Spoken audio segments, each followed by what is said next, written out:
जय जगन्नाथ सांग मैंने आज आपण मान सांगे गोटे रेसिपी वीडियो शेयर करी सांबर रेसिपी से मु सब पनीपरिया को भल काटिकी धोई रखीदे तार प्रेसर कुकर रे तेल नेबा तेल नहीं सारापर से किसी सोरिष जीरा आउ पान मोहरी पकेबा तापर भृषंग पत्र आउ पियाज दे भल पियाज टी भाजी देबा भाजी सारापर काटिकी रखिथिबा सब पनीपरिया जेमती कि आलू बैगण सजना छुई बोईतालु टमाटो सब पकेबा पकई सारापर टिके भाजीबा भाजी सारापर आम से स्वाद अनुसार लुण हलदी गुंड लंका गुंड देई ताकू भल भाव कषि नेबा जेमती कि आमर परिवाटा टिके नरम हो जिवो नरम हो सारापर मु एथिपाई नहीं गोटे कप हरड़ डाली को भल भाव धोई नहीं धोई सारापर से आम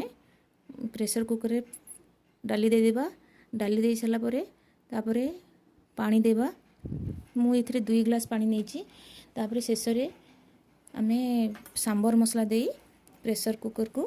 3टा सीटी आसला पर्यंत बंद करदेबा तापर सीटी आसी सारा पर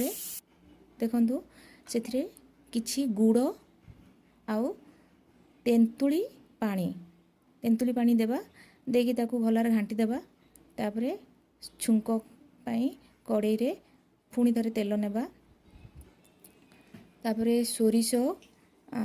जीरा पान मोहरी आउ मेथी सुखिला लंका आउ भृषंग पत्र तापर शेष रे आम रसुण छेचिकी पकेबा रसुण पकेले कौन ना टिके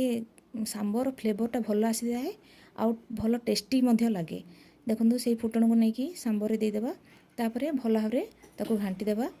एथिरे मु सांबरटा को टिके मोटा रखी कहीं आम भात सांगरे खाइबू से आपण मैंने चाहिए पतला मध्य करि परिबे जदि मो वीडियोटी आपण मानक भल लगी प्लीज सब्सक्राइब करेंगे आउ जदि मोर फेसबुक पेज इंस्टा रे देखुछंदी तेबे फॉलो करेंगे रहिली नमस्कार पुणी देखा आउ गोटे नुआ वीडियो रे।